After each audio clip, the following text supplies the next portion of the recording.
welcome to this special episode recorded at the Gloucester History Festival, and I'm joined by Hallie Rubenhold. Thank you, Hallie, for your time today. Well, thank you for having me. No, well, so you've just done your sound check. Yes, so you're about I'm to all do mic'd your up. talk. Yeah. You're mic'd up. About to sing a song. Yes, all Britney'd up. Yeah. So your talk is going to be all around your new book. Yes. Story of a Murder: The Wives, the Mistress and Dr Crippen. Yes, that's right. Which I believe was published last month, so out now for anyone to grab hold of.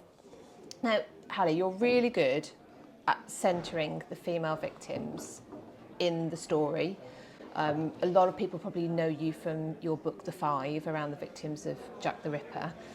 So without wanting to go too much into Dr Crippen, but I think maybe Dr Crippen isn't as well known as Jack the Ripper, can we just give people a little bit of an overview of the Dr Crippen? Sure.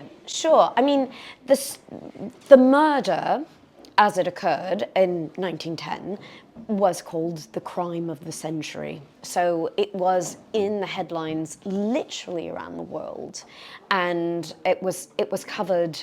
I mean, you know, newspapers were printed twice a day at that time, and so people were getting updates about it twice a day, and there's a very important reason for that. Should I give a little précis of what happened, if it's possible? Please. Don't mind. Dr Crippen, Dr Harley Harvey Crippen, was an American, and his wife, Belle Elmore, or Cora Crippen, Belle Elmore was her stage name, was a music hall performer. And they had moved from New York to London, and he became a patent medicine salesman. He also fell in love with his secretary, or his typist, as she was called, Ethel Le Neve, and between the two of them, they came to the decision that Belle Elmore had to go, divorce being quite difficult to achieve at that time, but for a very particular reason with Belle Elmore, which I won't go into because I would like people to read the book. Mm-hmm. And so it was decided that he would get rid of Belle by murdering her very quietly. It was hoped, by giving her a poison called hyoscine hydrobromide, which would put her to sleep. Unfortunately, things didn't go to plan, and there seemed to be a struggle or something, which meant that Dr Crippen was left with a body which had to be disposed of because he couldn't pass off her death as a natural death. When Scotland Yard eventually got hold of this, and they got hold of this because Belle's friends wouldn't let her so-called disappearance go, he ran off with Ethel, dressed as father and son, to Belgium to get a ship to Quebec. They were then pursued by Inspector Dew of Scotland Yard because Scotland Yard had been tipped off by the ship's captain, Captain Kendall, by Marconi Wireless, that they were on board. And it turned out that Inspector Dew got a faster ship, got to Canada, got on board the Montrose and arrested Crippen and Ethel and brought them back for this absolutely, kind of banger of a trial that people were climbing through the skylights to actually watch. And that is the story. That is the sort of top notes of the story. But there's much more to it. So what alerted you to the idea there was more? There was, oh gosh, well, whenever you read the initial story, it's the way in which things are phrased, the way in which people are referred to, especially Belle Elmore, the very linear and very kind of sort of black and white way in which this story is told alerted me to the fact that there were hidden depths, or not even that hidden, complications, other ways of looking at this story that really hadn't been addressed, hadn't been looked at, hadn't been told, and help us really unpack and understand the Edwardian world. So you've mentioned obviously Belle Elmore there, and she, her picture, I believe, is the one that's on the front cover of your book. So tell us a bit about her. Well, Belle Elmore, I mean, I think she's really quite an amazing woman. For really most of the 20th century, she was demonized, villainized as being a horrible sort of harridan of a woman. You know, she would henpeck Crippen, she was an alcoholic, she was sexually unfaithful, she was fat and greedy, she wasn't even a good singer, and she was a failed performer. And this concept of her stuck because it made sense for a lot of people to create a sort of avatar of a very unacceptable woman and tear her down. This was not the real Belle Elmore at all. From what I learned, absolutely none of this was true. She was highly regarded by her friends. She was extremely involved in the Music Hall Ladies Guild, which was a charity. She gave everything to that. She wasn't a bad performer at all. She just didn't make it big, like really the majority of people who went on the stage and still do. She was a generous person. She was a kind person. She didn't henpeck her husband. There is no evidence that they had the type of relationship that was described. And I think she was an incredibly vivacious woman. She was, you know, a performer, and she was part of a circle of very famous music hall performers who were lively and full of colour, and I think she needs to be celebrated for that. She sounds like a victim blaming. It was a case of victim blaming. To make sense of when somebody acts in such a way that people can't understand, it's like, okay, what made them do it? Yes. Yeah. Yeah. Yeah, absolutely. Yeah, and always blame the woman. So, now obviously you put, how would you put it? You bring agency back to the women in your book. That also means there are some lesser nice figures. Say, you've already mentioned Ethel there, so yes. Tell me a bit about Ethel. Well, I really enjoyed writing this book and researching this book for a number of reasons, and the reasons were really Ethel and Belle, and Ethel I find completely haunting as a character. She was Belle's foil. She was a woman who, I mean, she was raised in, well, she was born in Norfolk and she was raised in London and Hampstead. Her father wanted a better life for the whole family, and money was saved to put Ethel and her sister through secretarial college, which in the 1890s was, you know, quite a progressive thing. So she could have a better chance at earning a living at a time when women were just finding their feet in the world. They were, you know, going out and entering the professional sphere really for the first time. So as I said, this is quite progressive. But Ethel was a very determined person. She knew that she didn't want to live in poverty. That's admirable.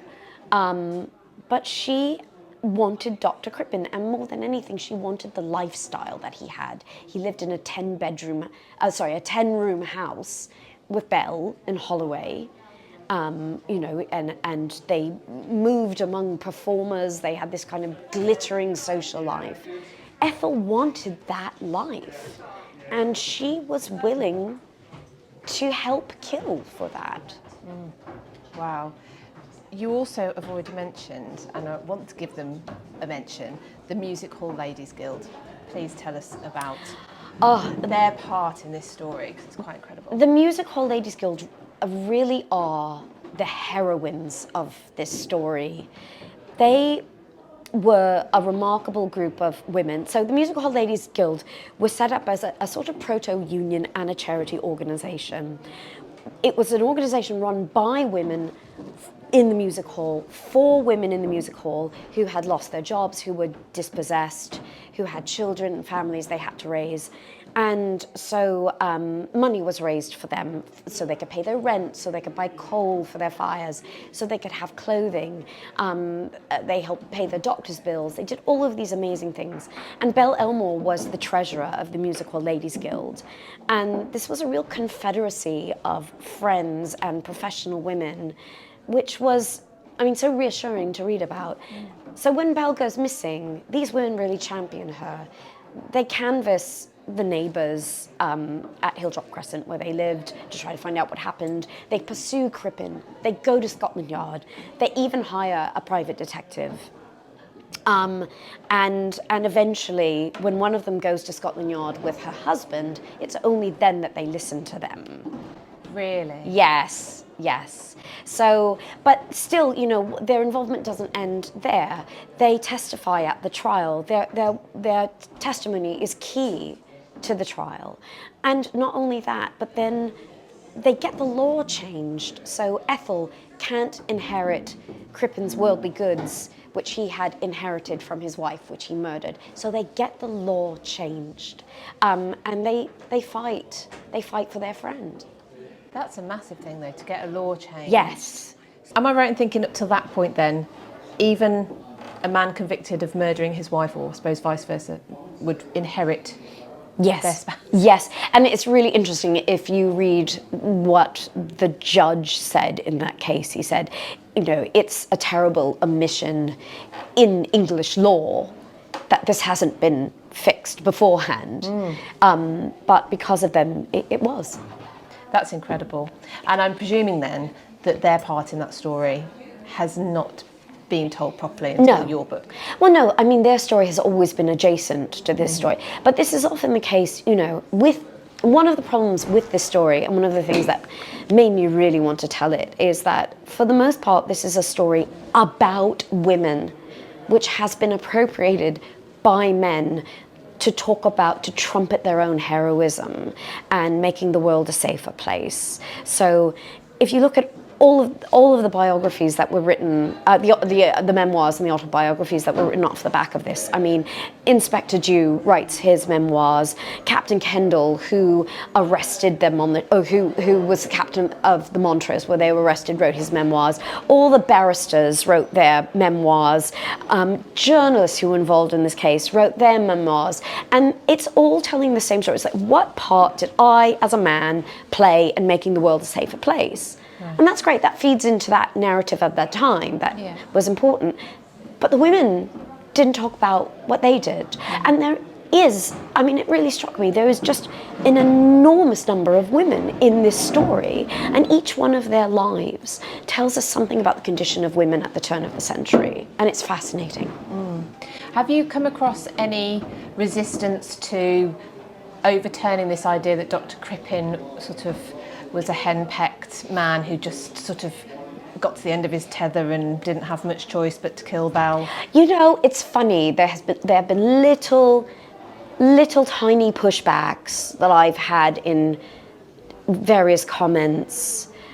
That, I mean, there are some people who are just completely wedded to this idea, you know, it had to be this way. It had to be this way. You cannot change it, you know. And you know, history is a movable feast. It is always changing. Absolutely. Which is one of the joys of it. And if you can get into history and allow that, it's mind expanding and it's good for us all. So exactly.